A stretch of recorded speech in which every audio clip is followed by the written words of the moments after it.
मर्द आ रहा है लगा हुआ है व्हाट्सएप देखने में, क्यों? बीवी अपना फेसबुक देखने में, औरतें रील्स देखने में लगी है, सीरियल देखने में लगी हुई है। छोटे छोटे मासूम बच्चों का हाल ये हो गया मौलाना कि आज ये मासूम बच्चों का हाल ये हो गया कि ये खाना नहीं खा रहे उस वक्त तक जब तक कि मां इनके हाथ में मोबाइल ना दे। यह हाल हो गया। क्यों? पानी नहीं पी रहे, दूध नहीं पी रहे जब तक कि इनके हाथ में मां मोबाइल ना दे। अभी 15-20 दिन पहले एक वीडियो वायरल हुई थी। वो कौन सी वीडियो? मैं देखकर हैरान हो गया मौलाना। एक वीडियो आई कि एक मां है अपने बच्चे को खाना खिला रही, देखो गौर से देखना, खाना खिला रही, वो लुकमा लेती है उसके हलक में डालती है, बच्चा इत्मीनान से खा रहा है, बहुत चैन से खा रहा है। तो मैं भी हैरान हो गया तो साला 2024 में इतनी अच्छी पैदावार, 25 में 1 साल का हो गया तो चैन से खा रहा है, मां खिला रही है। तो मैं भी हैरान कि आजकल माएं परेशान है मौलाना, माएं परेशान है। वो कहती है कि मुफ्ती साहब, तावीज वालों से कहते हैं आजकल औरतें कि मुफ्ती साहब कोई ऐसा तावीज दो कि बच्चा मोबाइल छोड़ दे। मेरे पास भी एक औरत आई तो मैंने कहा बहन अभी तक के मोबाइल छुड़ाने का तावीज मार्केट में नहीं आया। नहीं समझे आप? मोबाइल छुड़ाने का तावीज अभी तक मार्केट में नहीं आया। तो अब वो वीडियो आया कि औरत खिला रही है, बच्चा खा रहा है। मैं बड़ा खुश हुआ। अब जिसने बनाया था वो वीडियो तो पहले 1 मिनट उसने पीछे से वीडियो बनाया। कहां से बनाया? पीछे से बनाया। तो अब ऐसा लग रहा है मां दे रही है बेटा खा रहा है, मां दे रही है बेटा खा रहा है, बड़ा अच्छा लगा। फिर वो वीडियो बनाने वाला ऐसा घूम के सामने आया, तो सामने जब आया तो वीडियो में नजर आया कि वो बच्चा इतनी शराफत से इसलिए खा रहा था क्योंकि मां ने पेशानी पे मोबाइल बांध कर रखी और उसमें छोटा भीम चल रहा था और छोटे भीम को बड़ा भीम देख रहा था। क्या चल रहा था समझ गए? ये हाल, ये हंसी का मसला नहीं, हंसते हंसते एक अहम पैगाम मैं आपको दे रहा हूं कि आपकी नस्लों का यह हाल हो गया। और याद रखो जिस खबीस ने 18 साल पहले 20 साल पहले मोबाइल मार्केट में लाया था ना, उसने नारा क्या लगाया था मालूम है आपको? कर लो दुनिया मुट्ठी में। आ गया याद? चलो मैं तुम्हारा जनरल नॉलेज का इम्तिहान लेता हूं।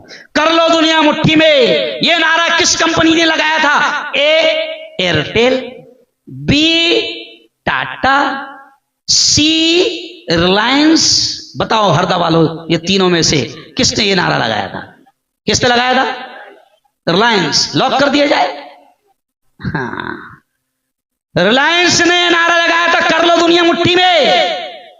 लेकिन मैंने उसको कहा कि मौलाना ये नारा कर लो दुनिया मुट्ठी में नहीं था, ये नारा था कर लो गुनाह मुट्ठी में। आज इस चीज में सारे गुनाह, जिनको देखने के लिए पहले इन बुजुर्गों से पूछो, इन बड़ों से पूछो कि पहले फिल्में देखने के लिए गांव के बाहर जाना पड़ता था, सर्कस देखने के लिए, नाच गाना देखने के लिए गांव से बाहर जाना पड़ता था।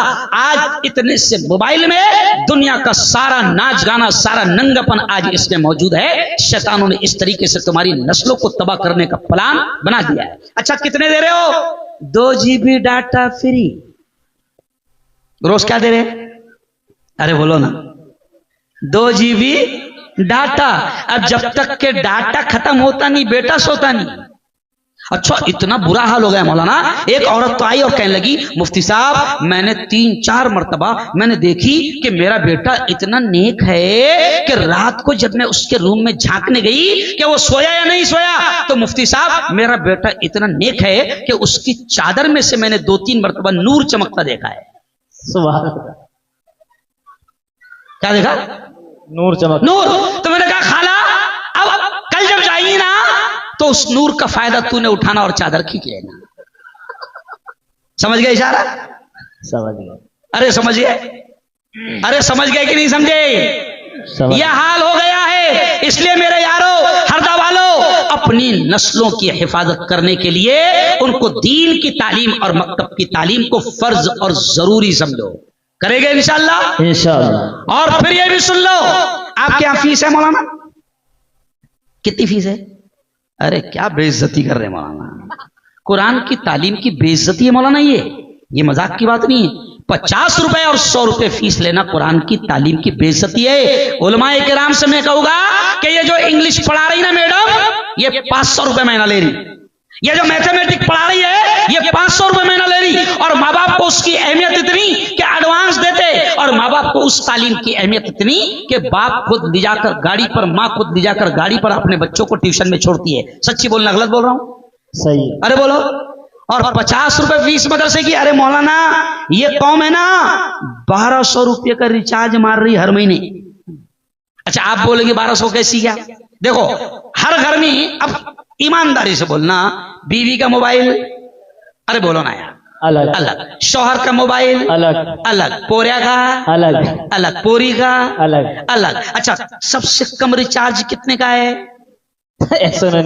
299, 2 GB डाटा 1.5 वाला, समझ रहे आप? तब 3 कितने हो गए? 12। मौलाना ये कौम 1200 रुपए रिचार्ज मार रही। अच्छा एक बात बताओ, मैं भी बंगाल गया, बंगाल बयान करने के लिए। तो बंगाल से जब प्लेन आता है ना, बॉम्बे में जब प्लेन उतरता है तो कभी कभी नीचे जब खाली नहीं होता है तो प्लेन है ना, बंबई में एयरपोर्ट पे ऐसा 2 राउंड लगाता है, 3 राउंड लगाता है। तो बंबई में जो एयरपोर्ट है ना, उसके बाजू में एकदम एयरपोर्ट की दीवार को लगकर झोपड़पट्टी है, और वो सिर्फ हिंदुस्तान नहीं, एशिया की, पूरी दुनिया की, एशिया की वो सबसे बड़ी झोपड़पट्टी है, मालूम? और उसका नाम क्या है मालूम? धारावी। क्या नाम है? बंबई की नंबर 1 झोपड़पट्टी, जिस पर अडानी चोर की नजर है। नहीं समझा? तो नंबर 1 झोपड़पट्टी। अब मैं बंगाल से आ रहा था, तो जब वो प्लेन घूम रहा है तो मैंने ऐसा हल्का सा थोड़ा झांका, मेरे उस्ताद भी साथ थे, मेरे पीर साहब भी साथ थे, मैंने ऐसा झांका तो मेरे पीर साहब ने कहा क्या देख रहा बेटा? मैंने कहा कि हजरत इतनी बड़ी झोपड़पट्टी। तो मेरे पीर साहब ने एक जुमला कहा, आज हर दफा तुमको मैं बोल कर जा रहा हूं। मेरे पीर साहब ने कहा बेटा हारून, इन झोपड़ों पर नजर डाल, तुझे क्या नजर आ रहा है? तो मैंने झोपड़ों पर गौर से नजर डाला। झोपड़े इतने खतरनाक मौलाना कि बारिश का पानी आए अंदर घुस जाए, सर्द हवाएं आए अंदर घुस जाए, इतने खतरनाक झोपड़े। लेकिन मैंने जब नजर डाला तो मौलाना 90% झोपड़ों पर उल्टी छतरियां थी। उल्टी छतरी समझते? अरे बोलो ना। अरे कौन कौन समझता उल्टी छतरी? हाथ उठा दो। समझ गए? Dish antenna. अब मेरे पीर साहब ने जुमला कहा मौलाना कि ये जो हारून, ये जो झोपड़पट्टी है, ये सबसे गरीबों की झोपड़पट्टी है दुनिया के, और इसमें 70% मुसलमान हैं। और सुन हारून, इसलिए बुरा हाल है कि जब उम्मत नबी के मानने वाले, अल्लाह रसूल के कुरान के मानने वाले, जब इनके घरों पर उल्टी छतरियां होगी तो बता अल्लाह के फैसले सीधे कैसे आएंगे? बहुत बड़ा जुमला है मौलाना। जब इनके घरों पर उल्टी छतरियां होगी तो अल्लाह के फैसले सीधे कैसे आएंगे? मुसलमानों यहीं पर अपनी बात को समेटते हुए कहूंगा कि याद रखो, अगर तुमने अपने घरों के माहौल को नहीं संभाला तो याद रखो फिर कोई शकील बिन हनीफ जैसा डाकू आएगा, कोई कादियानी डाकू आएगा और तुम्हारी, हमारी बेटियों और हमारे जवानों और हमारे बच्चों और हमारे ईमान पर डाका डालने में कामयाब हो जाएगा।